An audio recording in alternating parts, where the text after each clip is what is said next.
Are you ready for a reboot? Welcome to the Sheila Mack Show, reality at its finest. History reminds us those hit hardest often become the change makers. This year, we've all hit crazy economic, social, and emotional rock bottoms. We all get knocked down. Something hits globally, locally, personally. It affects our health, finances, our relationships. We have to recreate a business or career. Each show, Sheila and her special guest will be sharing their reboot stories, guiding you with real solutions to upgrade and up-level emotionally, mentally, physically, spiritually, and financially. Here on NBC'S KCAA Radio, Mondays at 1 and Wednesdays at 7 p.m. Pacific Time. If you're ready to pull yourself up by the bootstraps and bra straps, enjoy a listen.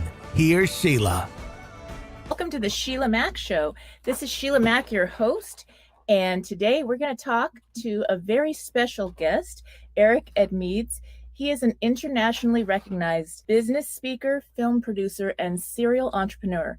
Erik's varied business background includes mobile computing, medical simulation, that sounds interesting, augmented reality gaming, 3D camera engineering, and Hollywood special effects.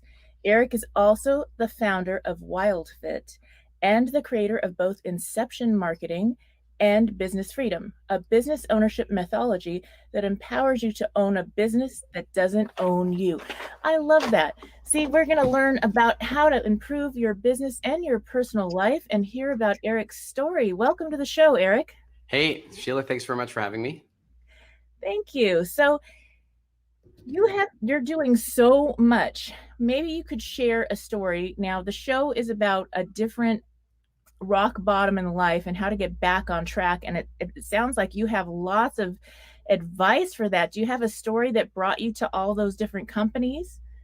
Well, I mean, not one. You know, there's so many different circumstances. But one comment that I feel about rock bottom is that rock bottom can be one of the greatest gifts in the world. And it's also a dangerous place to be. And in fact, this is maybe a sensitive version or a sensitive example, but I've spent a lot of time with people with addiction issues, alcohol, drugs, that sort of stuff. And one of the things that I've observed is that you can kind of take addiction, and there are some people who eventually hit rock bottom and they either die or bounce. Right. But there's another group of people who find a way to hover above rock bottom and live like that for a long time and live in this never quite course correcting. And so, I think that, look at that. If somebody doesn't allow themselves to get rock bottom and they're able to maintain, they're just maintaining, like in the world of alcoholism, you might say a high functioning alcoholic, right? They're just maintaining, right? But so that then in a sense, it makes it seem like rock bottom might be a big gift, right? Because if they hit rock bottom, then they'll lose everything and then they'll have to recover. But the problem is a lot of them also die at rock bottom. And so one of the things that I've observed about my life is that if I am able to associate to rock bottom long before I get to it, then I can bounce early. And that's typically the way I've tried to approach things like that. I love that. This year I have lost 5 friends of mine have lost 5 young adults to this drug addiction. I don't even remember the name of the drug, but there's a terrible drug and they're all terrible. And, it's something that people come up to me and they say, hey, do you want to do this or that, or represent something related to an alcohol or a drug, or even a spiritual thing that's related to a drug. And I'm like, you know what? That's just not going to be something I'm going to do. As a parent of 6 kids, and because I also have an entire chapter devoted to people getting out of addictions and back into action and back into their life. And so it's a very difficult and interesting thing. And I've known genius people that are so incredibly talented that are either doing a drug or taking alcohol, and it's actually a coping mechanism for something else that's going on. It could be an ADD or something else that's happening in their life, and they're using it to cope because they're like geniuses. They're brilliant. They're running big corporations and companies, and yet they're crashing cars and losing their license. These are like grown-ups. There's no excuse. And yet they're able to function, and you just think, oh my gosh, what would they be without that impairment of the alcohol or drug, what kind of life would they be leading? So, Yeah, it is incredibly difficult. I think that the strange twist of it all is we came into this life, I think, to mhm, feel and to experience. And now anytime we're looking at something as an anesthetic, right. then that's the moment where we should be learning something. So if we're using alcohol as an anesthetic, if we're using food as an anesthetic, if we're using Netflix as an anesthetic, all of those things I think can have their place. I personally don't drink alcohol, but it's not, I don't judge other people who do. I think that there are people who really enjoy a drink or two. They particularly like a style of wine or what have you. But at the point that they're crossing over and it's altering their personality, or they're using it as an anesthetic, like I have often had clients come to us in the early stages of working with them and say, I can't sleep until I've had a glass of wine. That's a problem. Yes. That's not a solution. That's a problem. And so I think that's really what we want to be looking at, is when we are running away from our feelings and whatever we're using to distract that, there's something to be learned there. And I think there's so much peer pressure with that. And because you don't drink, I think you might know what I'm talking about when you go out and other people are choosing to have a drink or two, even, one little bit of wine with dinner or whatever, and you choose iced tea or, something else. And then there's like, hey, why aren't you drinking? I mean, I have a really great friend that is maybe one of those closet drinkers that maybe goes a little bit overboard. And she's like, I love you. You are my favorite friend, but I would love you more if you drank. And I was like, what does that got to do with our relationship? Yeah, I have faced that from people from time to time. I think there's a couple of problems wrong generally in the way we deal with alcohol with children. Like by making it this rite of passage. Oh, you have to be 18, 19, or 21, depending on what your legal, what country you're in or state you're in. Mhm. The minute we do that, there becomes this linkage that this is an adult behavior. And of course, then kids want to do it because they want to do adult behaviors. And so I think we create a bunch of expectation that way. But plus, then we create this, sort of peer pressure thing where it's like, if you order an iced tea, well, that's a kid's drink. Mhm. If you order a soft drink, that's a kid's drink. Now, I will say this, that I've probably been, I think that like next month, I probably am 29 or 30 years without alcohol. I really should work it out and figure it out. But I pretty much only drink water. So it's not like I'm ordering an iced tea or a kid's drink. I'm drinking water.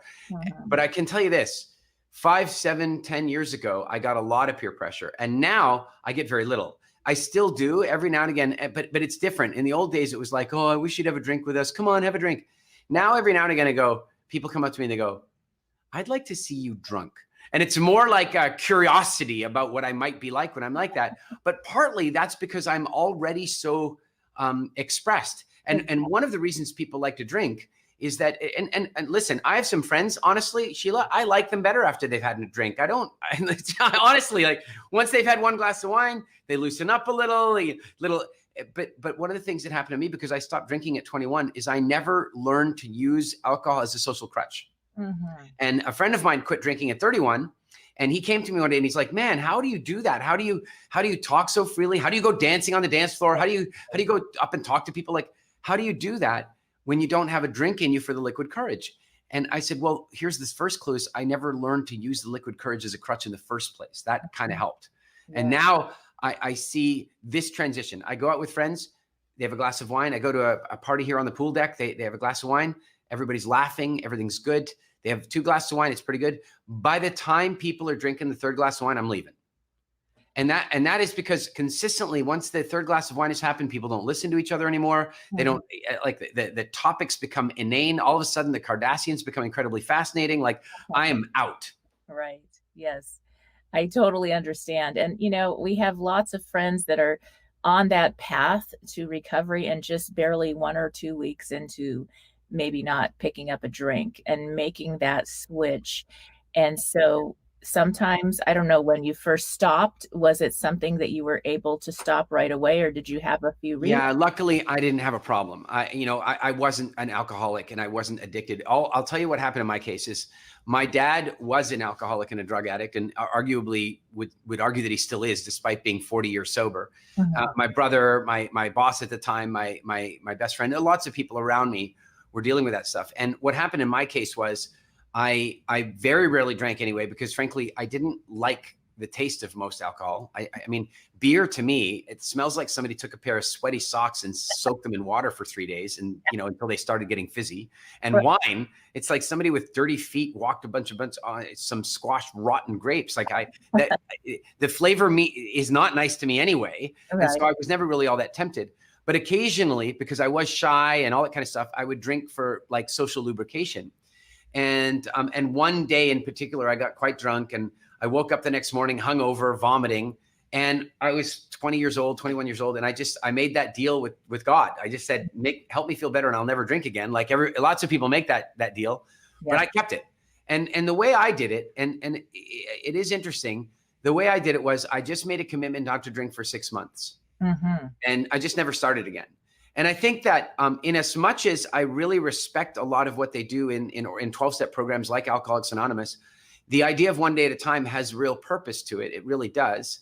But I also think that when somebody's coming in, if you think about it, somebody's like, they've just begun to realize that they have an issue, that they might have an alcohol addiction problem. So step one, they've admitted that they're powerless over alcohol and they need help and all this kind of stuff. Great. All that's great. But at that point in time, to contemplate giving up alcohol forever is just too much. Yeah. It's too much. And so AA has this idea, well, it's actually just one day at a time. I would argue that one day at a time is also too much. Mm-hmm. That for me, my feeling is anybody who's going to quit something, it really is good to create an initial window of firmness that you absolutely commit. Like, I'm going to go 30 days without. And after the 30 days, I can start living one day at a time if I want. But there's something about taking away the debate every day. When it's one day at a time, every day, it's like, should I, shouldn't I? Should I, shouldn't I? Should I, shouldn't I? When you just like, I'm just not doing it for a month. Right. And I know some people can't do that. I get it. Addiction is painful. But it's a strategy that has worked for me. Half the people think, 90% of people think you should have choice about whether you should wear a mask or not. 5% think you're a total, you're basically a criminal if you won't wear the mask. And the other 5% think you're a criminal if you will wear the mask. I mean, the polarization is disgusting at the moment. The press has learned that the way they make money, I mean, they knew this anyway, but they've just amplified it this year, is to scare you, because the more scared you are, the more likely you are to look at the news, to look for some certainty, and then they scare you some more. And so here's the thing. Right now, what we need, there are two things you need. It's all you need. It's not money. There are two core things you need that can lead to the rest. One is you need your physical health. And the other one is you need your mental health. If you've got your physical health and your mental health, you can handle anything. You can. But what's going on right now is people are being frightened. They've lost their job, or their business is under threat, or they might lose their job, or they're worried about the future. There's any number of things that are genuine and real. But for most of us, they're not actually life-threatening. They're quality of life-threatening, which is still bad, but we don't need to engage our full adrenal reaction to it. We need to be calm. And one of the ways that we can be calm and rational and have a good operating mind is to not be putting excessive garbage sugars into our body that cloud our thinking, and not to be putting in processed rubbish that our body now has to work to get rid of. If ever there was a time to be optimal with your health, it's now. So your immunity is at best strength should you encounter any virus for that matter. And B, so that your psychology is dialed in. And one thing we know for sure is your psychology is absolutely affected by what you're eating. If you eat junk, you think junk. Mm-hmm. And I think that goes to consuming too much on the news, Sure. Even around the wrong peer group. It goes into every area of our consumption of positive or negative. And I often bring up, the study of water, the study of plants, and how putting energy on it changes the molecular structure. And I think, oh my gosh, what kind of energy have we put on 2020? And I have totally caught myself like really saying not so nice things about our year. And it's this funny thing where it's like, wait a minute, I need to bless this year. I need to be having gratitude for the good parts. And yes, Sheila, here's the thing. Like, what are the good parts? Haven't you had some stuff that was just incredible from this year? Oh, yes. I mean, it has been, I got my book published. I moved. I got a beautiful home that's nice. I had so many gifts and blessings show up. And I'm a mom. I've got 6 kids, 3 I adopted, 3 that are mine. And, I did lose my son. That was very hard. That was in December. And, it just made me realize the value of our loved ones and the importance of family versus all this other junk that it's like, oh, nothing matters more than family and taking care of yourself and all these things. It totally shifted how we looked at it. And when two of my kids came home, because college is now online, so they're home with me, and as a mom, I'm like, oh, okay, I confess I am loving spending time with my adult children, and we have a peaceful, wonderful relationship. So it's different. And we had a nice little time. We're sitting in the backyard, and my daughter said, Mom, if ever there was time that we needed a universal pause, it was now. And so this year, for us, we are the type of family that everybody's going to school, working, they're very productive. My son had a heart condition since 5th grade. He probably lasted much longer than we ever expected, but he was working, going to school, had a girlfriend for 3.5 years that he was, very committed to. And so, you think about that and you think, wow, how you live your life, we don't know. So every single moment, every single day really counts. It really does. Yes. So you've got WILDFIT, and that's something that people can find out more about. And you also have a couple other businesses that are related to business, the fitness of business. So the fitness of your body and then the fitness of business, right? Well, I suppose we have a company called businessfreedom.com that teaches entrepreneurship. Ultimately, there are 3 core areas that I've started businesses in, education businesses in. One, of course, is WILDFIT, because one of the greatest gifts I gave myself was my health again. And another great gift that I gave myself was learning about and understanding business, because frankly, I see entrepreneurship as I don't know, it's like entrepreneurship is the ultimate expression of personal freedom. If it's practiced correctly, it is the ability to make yourself royalty. It's the new royalty, is being a really successful entrepreneur with a business that runs itself, that allows you to live in the leisure class. And that is absolutely possible for people. That's how business is supposed to operate. And then, of course, we also have Speaker Nation, where we teach people about public speaking, communication, because that's also one of the greatest gifts I gave myself. I was so shy and so afraid and so terrified of public speaking that I couldn't walk into a room with 4 people. And so that I can today walk on stage in front of 5 or 10,000 people and love it is a gift. And by the way, most people don't even want to do that, but they do want to feel comfortable in a meeting, or raising money for their company, or raising money for their charity, or doing a job interview, or any of that kind of stuff. And so I really enjoy helping people do that. That's wonderful. That's really hard to do for some people. And, for others, it's like, we can't shut up in front of the mic. That's me. I'm like good with that. Don't have me climbing high mountains, although Tony did get me to even take flying lessons. And so I'm kind of over the height thing, but we all have something to work on. And it does make a difference. I think about as a business leader, whether you are shifting now, a lot of people are starting to start their own little business. They're like, okay, well, now I've gotten laid off, or my hours are cut and I need to do some little side gig. And then that is already becoming a better paying business than what they were doing working per hour. And so what kind of advice would you give people that are making that transition right now? I think one of them is just have faith. And I know that sounds a little glib, but one of the messages I've been sharing with people a lot is that our nervous system evolved for many thousands and thousands of years, where life was actually dangerous, where death was something that our ancestors faced on a very, very regular basis, real danger. And we live in the safest times ever. And so sometimes I think our bodies get confused about the type of danger we're facing. If you ask most people at some point in their life, they've actually been frightened by a piece of paper. Most people have. Call it a visa bill, or a legal summons, or some kind of nasty letter. Most people have been frightened by a piece of paper at some point.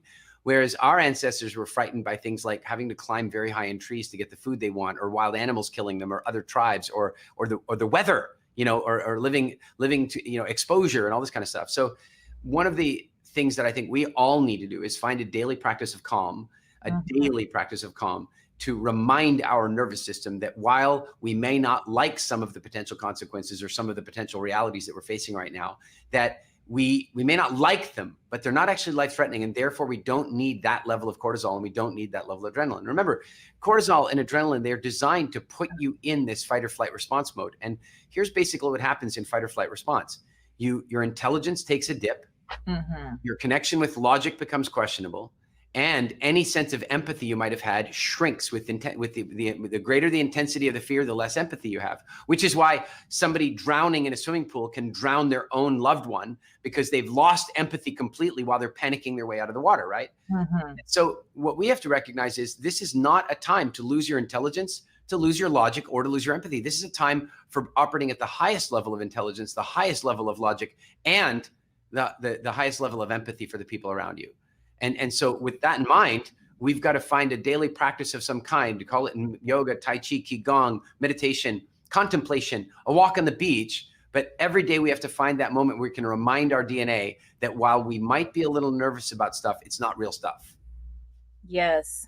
You know, I had that happen when I got a tax audit, and I've never had that before. I was really busy doing my life, running my businesses. I also have more than one business. And so I get this tax audit and I'm like, what? And they said, well, you didn't pay taxes on an extra $350,000. And I was like, really? What income? And I was like, well, it was some kind of a $35 check. And the lady, this one year I had switched over to a different company.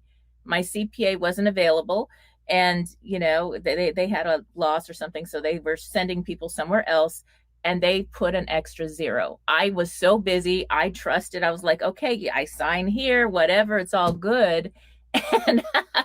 And my friends, I remember my friends were like, oh my gosh, I would just die if I had a tax audit. This would be the worst. And I was like, you know what? I'm going to pay my CPA finally returned. And I was like, I'm going to pay my good CPA that's always done things right. He's going to take care of everything. And that was, remember when the government shut down in the United States?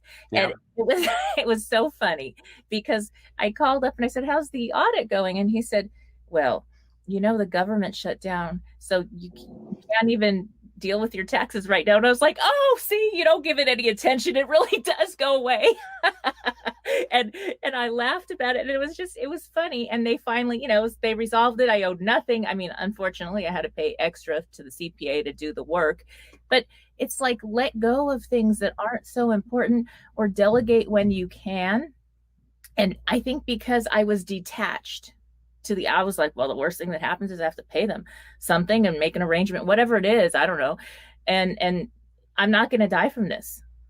This is not the worst thing that could ever happen in my life. Sheila, it's funny you mentioned the government shutdown, because if you're talking about the Obama one, you know, I owned a company at the time, and we were I owned a couple of companies at the time. One was in Hollywood, special effects and stuff. And I think I still had that company at that stage, but the other one was manufacturing hyper-realistic medical simulation devices for the U.S. Army, simulating particular types of injuries for medical training. And it was an award-winning product. We'd won awards from U.S. Congress, from the Army, and we had all these orders in for the next year.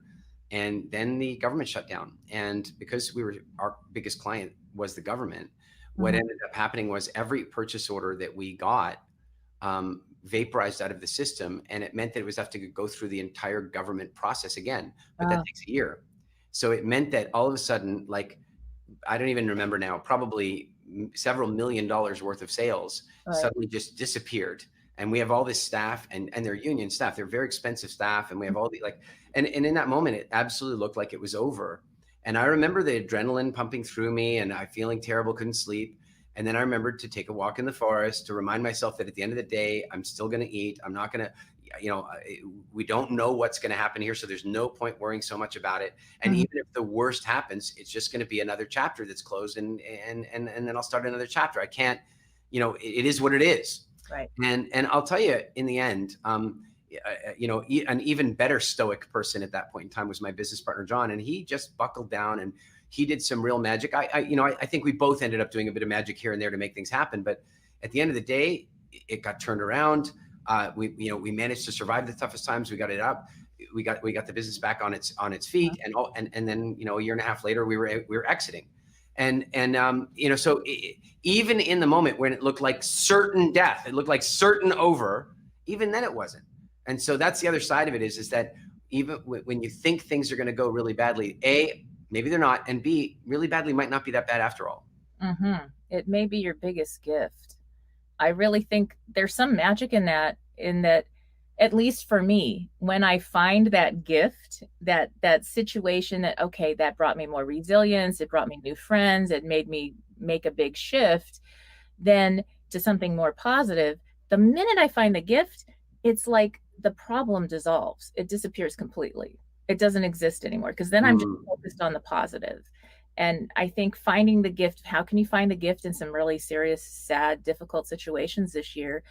It's not as easy, but there's always something something you can be grateful for, even when it's a tough situation. And you can say, wow, I have gratitude for my son's life. I have gratitude for, I lost my house to a fire in 2017 with our California Ventura fire. I lost the house, the car, the cat, you know, which it was terrible. And that was why I wrote my book, because I was like, whoa, you know what? I got back on track within a month, and I was sent to Beverly Hills. I never thought I'd be living in Beverly Hills and working in a beautiful penthouse with a team and doing all these amazing things and making so many new friends and this and that. It was a gift in a way, but it took a few minutes. And yet when I went back, I ended up staying at this little prefab house that I was renting. And when I went back there, I thought, oh my gosh, everybody around me in this little neighborhood, they're still complaining about the fact that there was a fire. And I'm like already moved on. And so and it's so tough too, because if you simply move on, you know, part of the problem we have is when we're mourning something, when we've lost a relationship or a loved one or a house or whatever, there's a bunch of different healing that has to happen. There's our own healing, but then there's the healing of our social network around us, right? And that's actually quite difficult, because especially if they were affected by the same event, because all of a sudden you're like, oh, well, I've moved on. And they're like, did you not care about your home? You know, in other words, it's almost like you lifting yourself up is like there's sort of a peer pressure to not recover too quickly. Exactly. So one of the things that I feel about that is recover quickly and quietly and move on with your life, and don't be preachy about it. Don't tell, you know, the minute you start going, look, it's just a house. You know what? Everybody has to heal in their own speed. Yes, exactly. And, you know, I mean, it wasn't like we didn't grieve over it. It was really hard. But at the same time, I don't know if you've ever met anybody that gets stuck. They get stuck in 25 years ago, XYZ happened. Like literally. And you walk into the room and you know the first thing out of their mouth is 25 years ago, this happened, and it starts to define them. And I think that's the difference between getting stuck in maybe a victim mentality versus, okay, now what am I going to do with this? And how can I use this as a way to be more resilient, as a way to move forward in our lives? So one of my experiences with that is that people generally get stuck somewhere where their subconscious believes they're safe. So, you know, in other words, somebody had some kind of, you know, childhood trauma, for example, and then it causes it causes a pattern of behavior, and that pattern of behavior may continue to be difficult for them. Like it may continue to cause pain for them, but because that pattern of behavior served them really well when they were 3, right, they've got this like rule that that's how they should continue to live, because on some level their subconscious believes that they're safer that way. And you know, I heard this silly example, I can't remember where once, but it was like if a child is up on the couch, and you know, an 18-month-old or year-old child is on the couch and crawls off the couch and falls onto the blue carpet, there's every possibility that the child is going to learn that blue is the source of pain. And you know, actually that might be a good thing, because in the future, when they get to the end of the couch, you're gonna look down and go, look, that is that blue, that's that pain thing.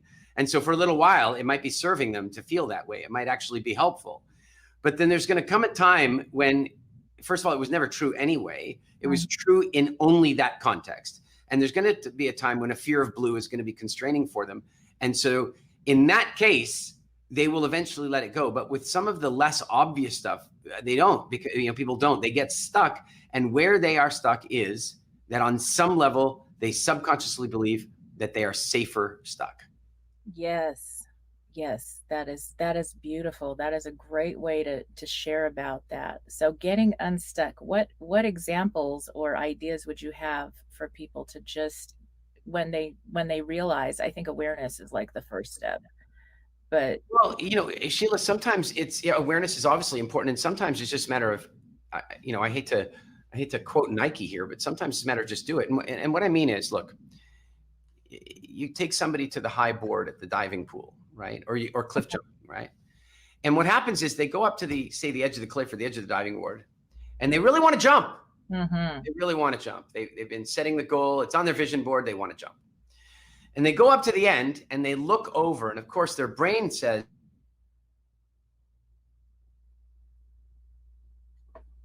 oh, I think, And so as the brain is saying that, the feedback comes in, and all of a sudden there's a hesitation. And here's the thing. The longer somebody hesitates, the less likely it is they're going to jump. Right. And so until they eventually overcome it and just force it. And so sometimes I think getting unstuck is a matter of, is a matter of force. And, sometimes it's helpful when a friend forces you, but I've seen that, like, for example, using cliff jumping example, I've seen that both ways. I saw one where a husband and wife were on one of these like bungee cliff jump things. And the wife had said to the husband, look, I don't think I'm going to be able to do it. So I want you to jump for us. I can't do it myself. I want you to jump for us. And it's kind of a funny video because she's like, no, I've changed my mind. All right. And he jumps. And then you see them flying through the valley. And then you can hear way off in the distance, I want a divorce. But of course, when she comes back, she's full of adrenaline. It was awesome. She wants to do it again. And in that case, it really worked. But equally, last year, we all saw the story probably on the press somewhere in the US. Some girl pushed her friend when she wasn't ready to jump. And the friend broke several ribs and nearly died. And, so we have to be, when we are getting ready to make that jump, and I'm using cliff jumping as the example, but it's the same. Like if somebody pushes you to leave a relationship before you're ready, no. If somebody pushes you to leave your job before you're ready or start a business, no. But if somebody doesn't push you a little, then that's not good either. And so I think that what we need to do is recognize that sometimes it's just a matter of we just need to take a leap. We need to take the leap of faith. Sometimes it's just the way it is. And sometimes we need to have the people around us that are going to be able to measure that for us and really support us in taking that leap of faith, but not lead us down the garden path. It's so, so important. And then one more thing. The truth is that when you're doing something like cliff jumping, it's dangerous.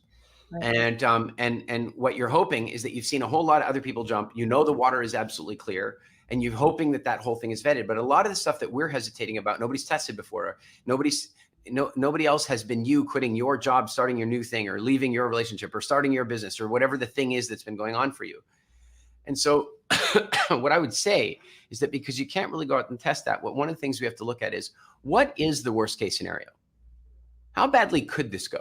And is that likely to happen? And I went through that very thing around the time I was talking to you about when the government shut down. It's like, what is the worst case scenario? We have to close it down, bankruptcy, layoffs. That's the worst case scenario. But at the end of the day, I have skills, I have knowledge, I have contacts. I'm going to find another business opportunity, another job. It might be hard times for a few months while I do that, but at the end of the day, I'm going to be fine. I'm not going to stop eating. And when you begin to recognize that the worst case scenario is almost never as bad as your subconscious makes it, then it starts getting a lot easier to jump.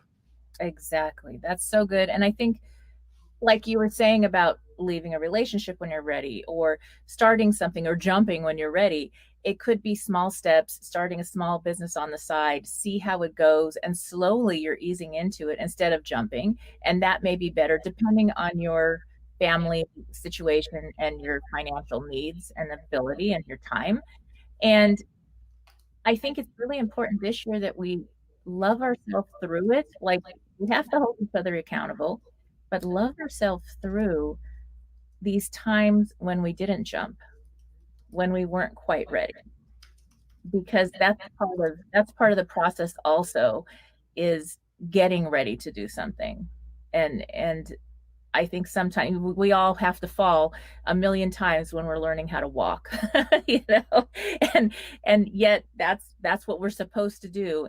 And so there's going to be lots of steps. I also help women get out, a lot of women, it could be men too, get out of abusive situations. And their friends are like, well, why didn't they leave sooner? Well, you know what? You got to be patient, because they could be risking their life or their children's life to get out without the proper steps and support groups in place to keep them safe. And Sheila, even before that point, even, you know, because there comes the point where a person in that situation knows they finally need to get out. And you're right, they have to do the right things.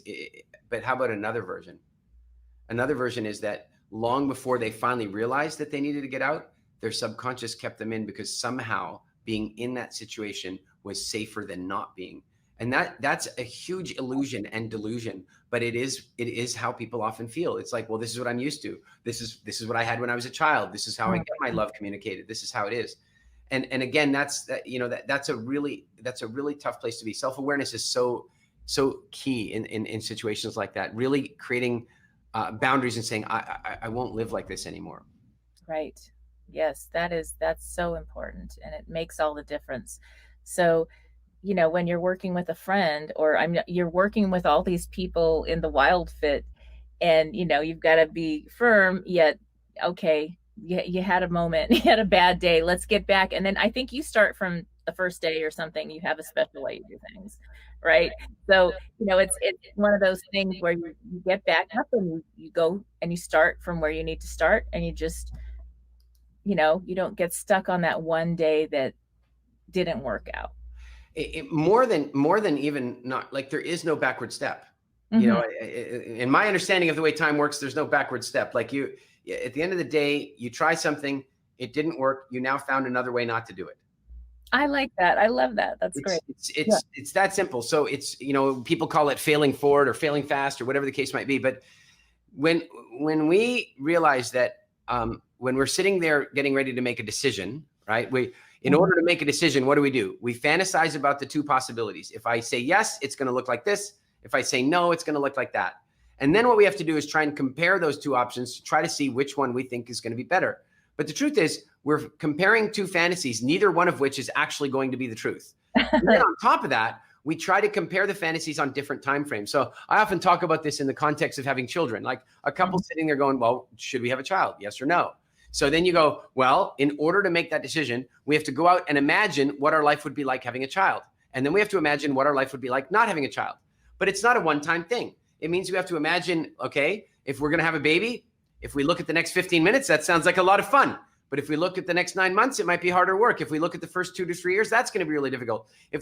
But hold on a minute now, there's a graduation from high school. There's teaching them how to swim. And so every time we're going, yes, no, yes, no, yes, no, we're frying our brains. We're frying our brains trying to make an impossible decision. And in the end of the day, the truth is both were going to be fine.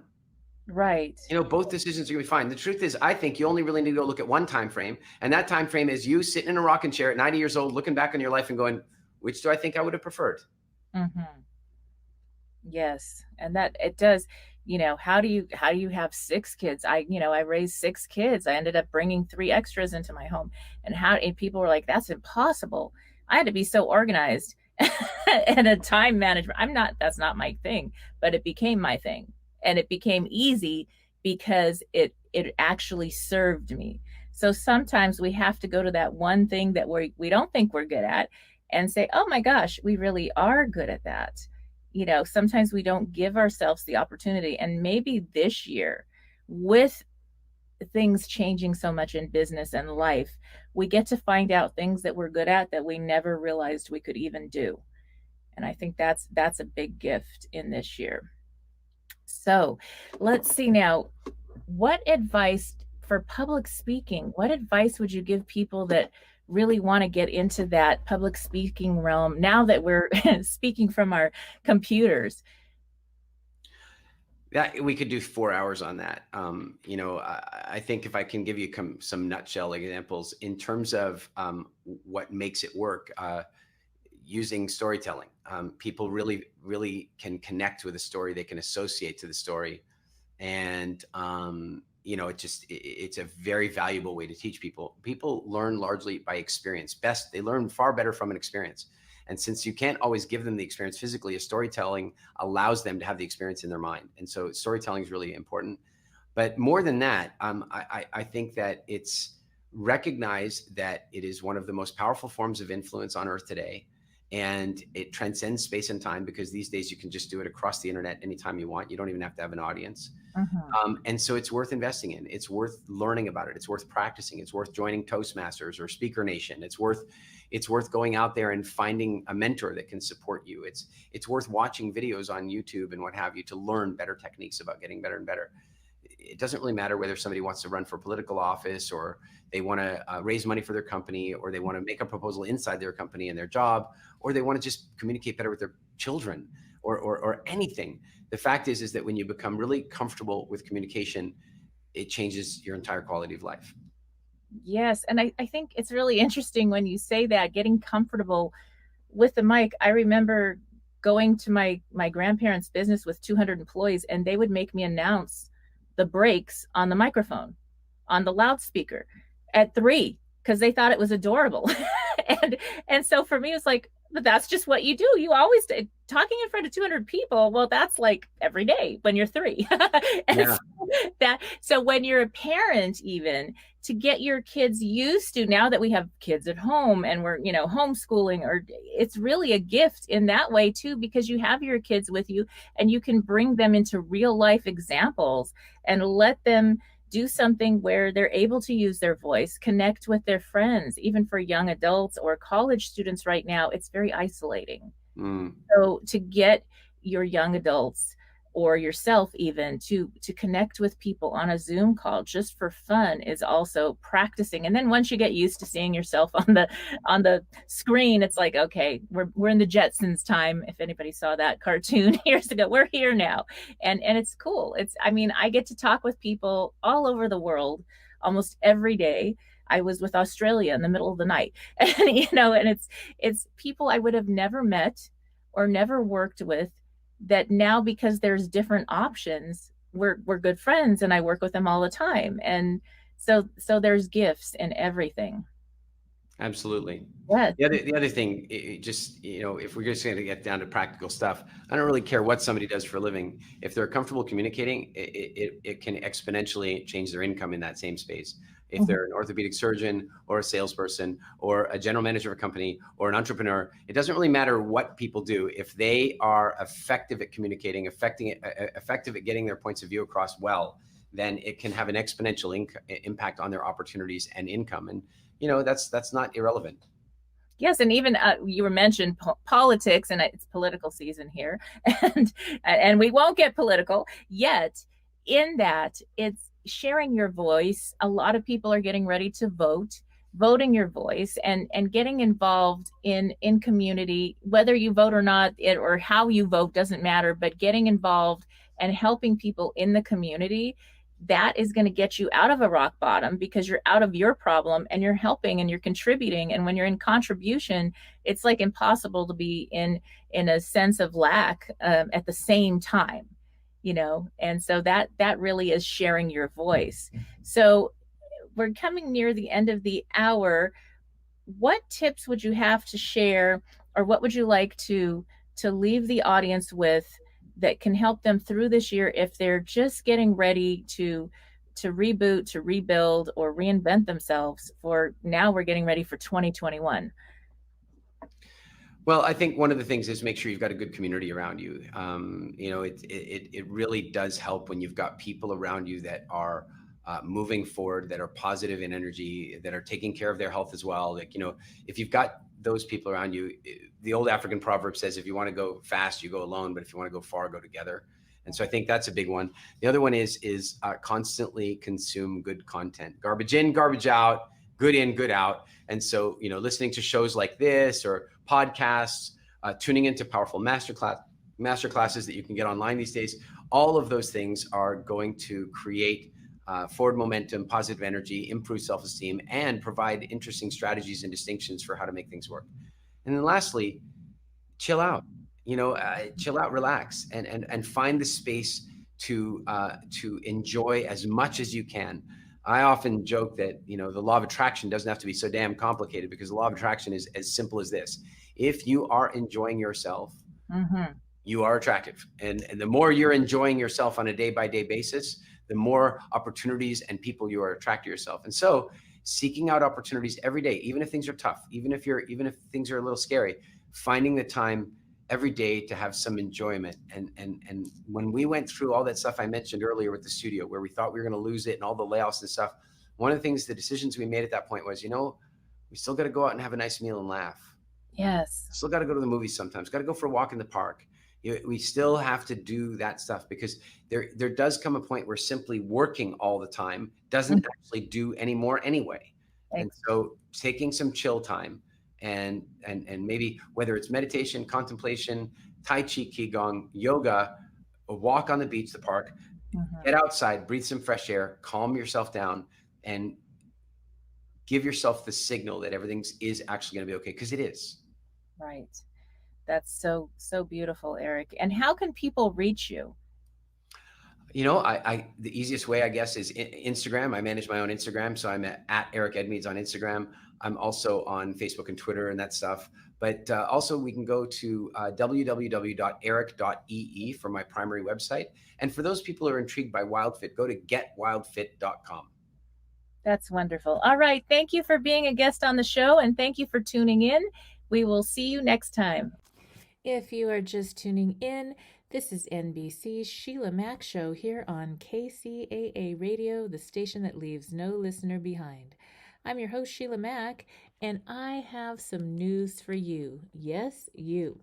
I'm celebrating my 3rd year now on the station, and will be expanding the show to a global network as well. You may now find the Sheila Mack Show on all major podcasting channels, and if you have not subscribed to my YouTube channel, all the episodes are now available for viewing there as well. And I'm asking you for a quick favor. If you like the show, please help support the spread of this Reboot channel on YouTube as well. My goal is to help as many people as possible through our interesting times to rebuild, reinvent, and reboot your business and personal life. I also wanted to share a little bit more about how I got here, what I do now, and how designing a business career and life on your terms is more than possible at any age or stage in life. I am an enterprisingly forward-thinking consultant, show host, and best-selling author. But how did I get here? Well, I began my career as an entrepreneur and property investment strategist back when I was 23 years young, when I boldly quit my government job with NASA JPL to open my first of 5 large gift stores, while also starting to invest in property.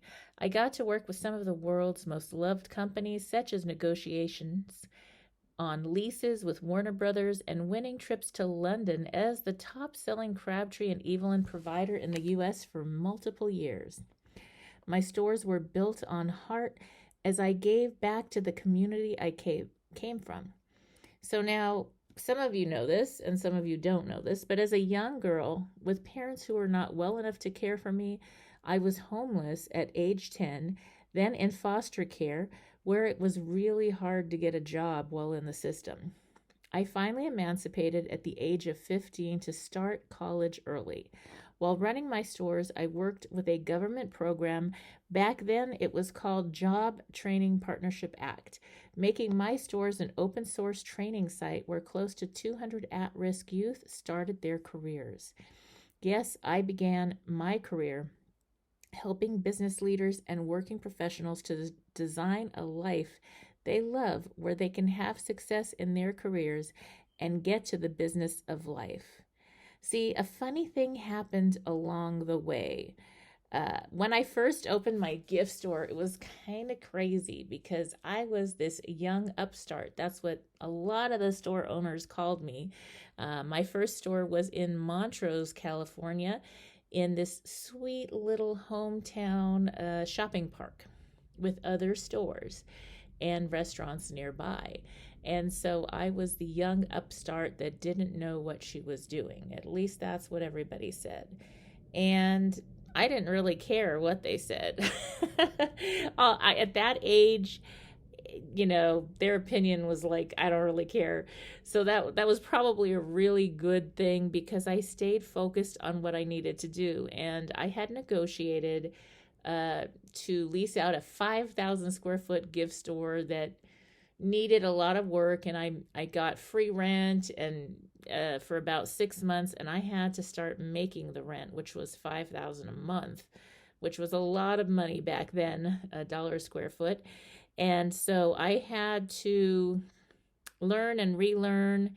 I finally did hire quite soon in the game. I did hire a marketing expert, branding expert, I guess back then, and that lady really helped me to figure things out when I first started. And when you first start a business, especially when you're young, it was like I had no idea what to do, but I needed to learn because my rent was going to start coming due every month. And over that time, I started having more success. I did crazy things, like stayed open until almost midnight every night, along with the restaurants who were very close to my store, while everybody else closed shop at about 5 or 6 p.m. So I was making more money from the start, and I just really, my store was to help my kids, and the products I sold was whatever the community wanted. I sold lots of things to people in the entertainment industry.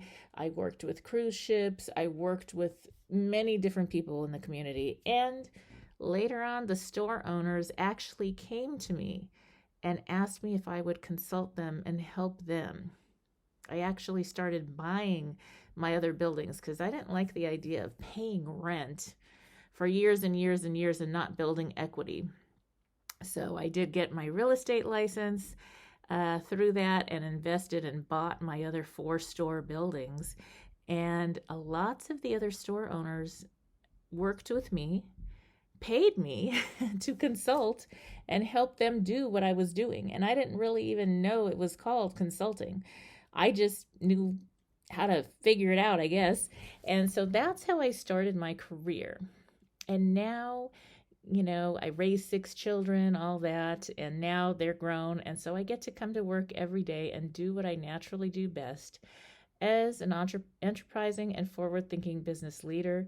Through my show, courses, and live events, I guide entrepreneurs and working professionals like you through the profitable steps of building a business, creation to expansion, marketing from planning to implementation, wealth preservation through strategic planning, and yes, real estate investing, and lifestyle design so that you can earn more while getting back to the business of living your best life. So I do invite you to tune in here to KCAA Radio, and also I would really appreciate it if you went to my YouTube channel, Sheila Mack Show, and gave a subscribe and a listen to some of your favorite shows. And I do have some other exciting things, including a free gift to thank you.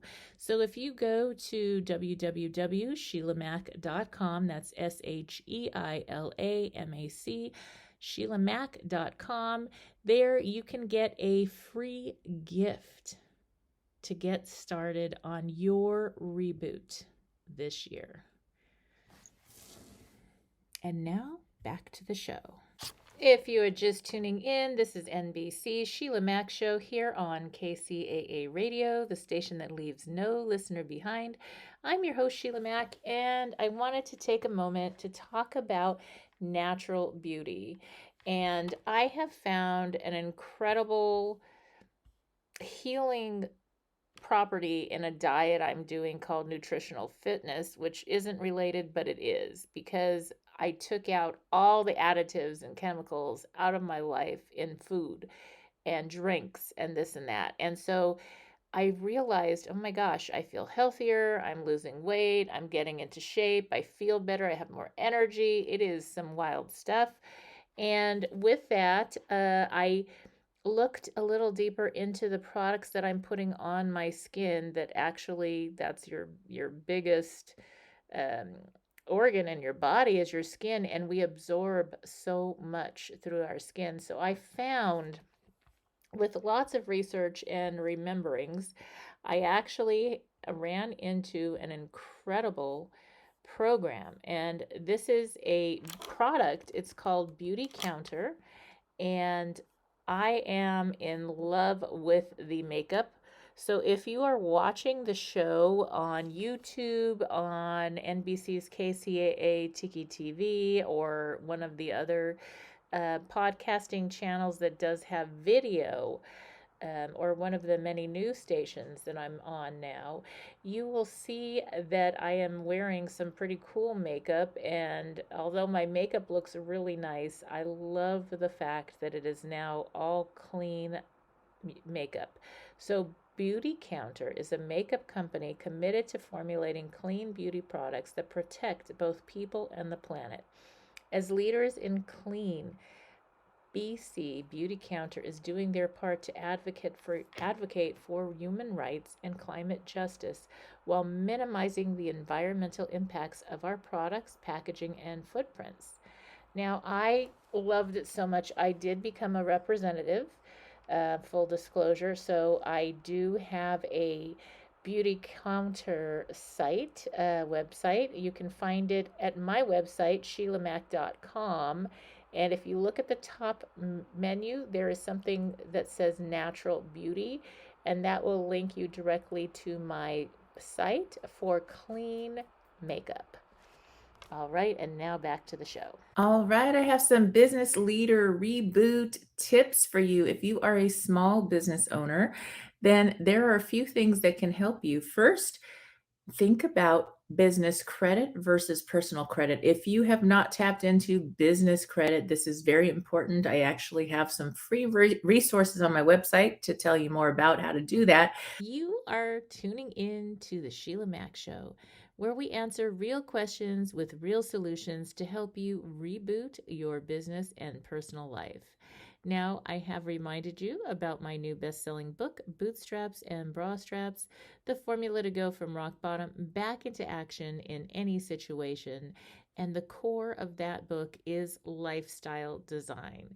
So it's going through chapters of different things that happen in everybody's life to one extent or another. We talk about starting over, rebooting, get on back on track after losing a loved one, a divorce, our kids grow up, we are parenting our parents, and more, relationships, ups and downs, renegotiating relationships, business, career. And it all, every time you have a life shift, you have the opportunity to redesign your life. And so the main focus is every chapter will help you reboot through where you are. You go to the chapter that speaks to you during this time in your life, and then you go to the main focus of the book, which is lifestyle design and getting back on track. But this time, the difference is you get to live life on your terms.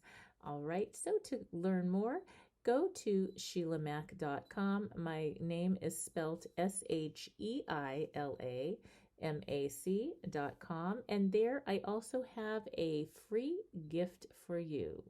Looking forward to seeing you there. And as always, I wish you life, love, laughter, and light.